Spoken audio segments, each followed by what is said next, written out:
So I got a chance to check out what was appropriately named Grand Heist. I'm a little late on it because I'm on Xbox.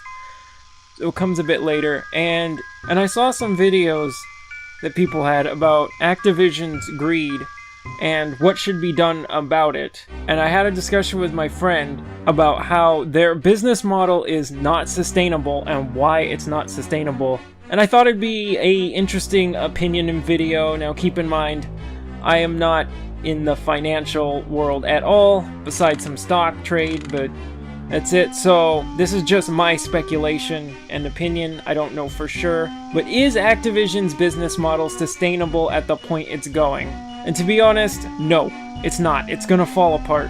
With Grand Heist released, they have tripled down on monetization by adding the most hated of all monetization systems in the game industry, which was loot boxes, of course. And why they're tripling down on monetization is obviously because investors were disappointed at their growth of this year, and that COD, even though sold insanely well, didn't quite surpass what they did last year in terms of financial earnings. Now, a lot of people get mad at the investors for causing Activision to triple down on monetization. I wish people would stop doing that, because it's not really their fault. It's more so Activision's fault on the business end. So let me explain it. Alright, I have some stocks in games, mostly Nintendo, but if you're an investor, and let's say I have $10 million, and I put $10 million into Activision, I'm not putting my investment in there because I like them. I'm putting my investment in there to make money with them. I'm taking a financial risk to make money. So if I give them $10 million, and I come back next year and my investment hasn't grown, I'm going to be disappointed because I just wasted my time and money on something that didn't make my money back. So I'm going to take my money out and put it in another company that will grow over the year. So I am in total agreement with the investors that it was a disappointment. However, where Activision screwed up, and this is their fault, was by over-monetizing everything, they caused themselves to grow too fast. And they're capping out too quickly. What they should have done was focus on their current community, pleasing them, and going for a steady growth instead of having to triple down on monetization like crazy to try and grow way faster than they should, and then capping themselves out, which will cause the investors to leave because now they're not making money, so they're not going to be interested in the company and they're going to leave. And then Activision on top of it lost Destiny, and they don't have a ton of IPs. Pretty much all they have left is COD, and a lot of big companies, they don't want to take huge financial risks on new IPs. I mean, Anthem's kind of poop, so, you know, you can see how EA is doing, but they're a bit of a different situation because they actually have more IPs available to them right now, whereas Activision just has COD and what, Spyro? They have Spyro. Yeah, they do. But it's not gonna bring in the numbers they want. Oh yeah, they have Skylanders, don't they? But I think that's dead. But now this is only gonna cause them to further monetize, and as they further monetize, they're going to push their audience away. Because you see, they're monetizing their games like a live service type model. But the problem is, the way they produce COD doesn't work for a live service model. So the other problem with them tripling down on the monetization in COD is they're doing it such as a live service game. And the model for the development of COD does not work with a live service model, because the incentive to spend is significantly decreased if I know all of the items I am putting money into are going to be gone in a year. In a year, we're going to move on to the next one, and it's not going to matter anymore, so it doesn't give anyone incentive to invest money in it, because all of the items you collected don't matter in a year. What they should be doing, in my opinion, is that they should slow down on the development of new Call of Duties for now, do Modern Warfare 4, and stick with Black Ops for more than a year. Now, is it going to grow them financially as fast as new games every year? I don't think it will as fast, but they're at the point where they're capping out, so they might want to slow down. But they sort of need to chill, and they need to adopt more consumer-friendly practices along with longer-term support per game. at least if they want to go down this road. But I think what's going to happen is they're just in a panic mode right now, because they know if they don't do something, the investors will just take their money.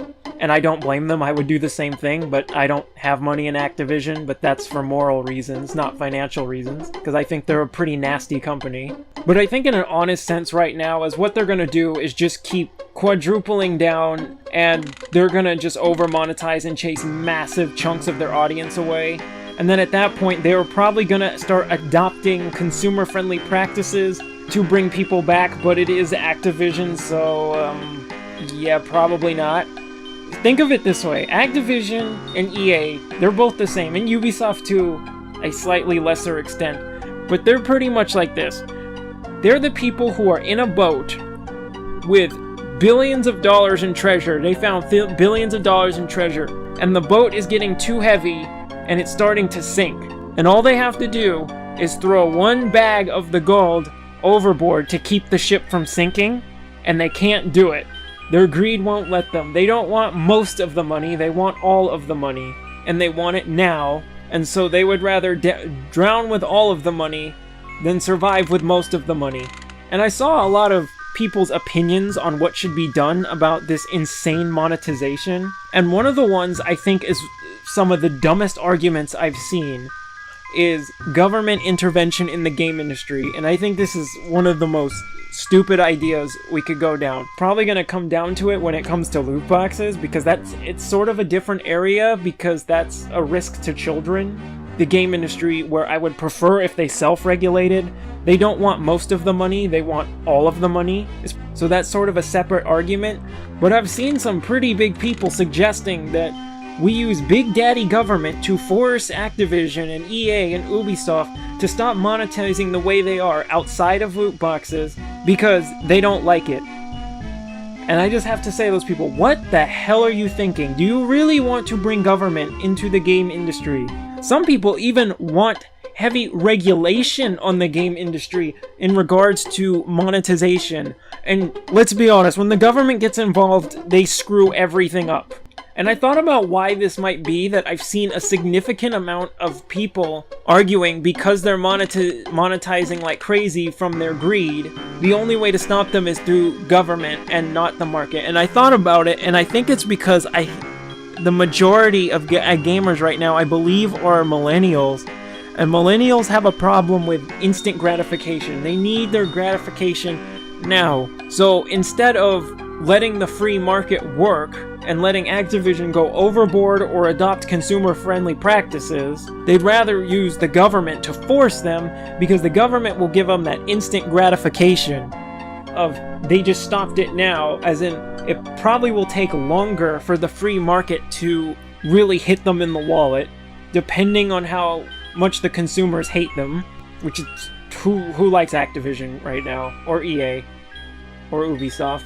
Fuck's going on with y'all? And I think the government intervention route, again, outside of boxes, is a dangerous road to go down, because then we're going to start really muddying up and limiting what developers can do, because the regulations that are going to go into it are not made by people who really understand games. And we're going to start, it's going to limit the freedom of developers, it's going to limit the freedom of private businesses, it could limit the freedom of independent developers, and we've already seen what happens when people who don't understand anything about games get involved with games. Specifically, I'm talking about the big studios like Activision, EA, and Ubisoft, who adopted bringing in suits, who are not part of gaming communities, to come in and run things. And what do? They mechanize game development and make all their games blend together with no soul or artistic integrity or anything. So my point is, we don't want to add another layer onto it. We don't want the suits, and then the suits followed by the government, because then we could start having some real problems. So in all honesty, what do? Just let the free market wreck them. You've already seen their new approach is they want to make more games faster, but they fired 800 people. That's not going to end well. They can't make quality games that are going to sell well when they're going to ship it with a, send it out broken now, fix it later mentality, while having heavy monetization over everything. it's going to be a disaster. Just let it work itself out. Play games from developers who actually give a crap about the communities and the art form. And if you really want to play those games, just get them secondhand so money doesn't go to the publisher.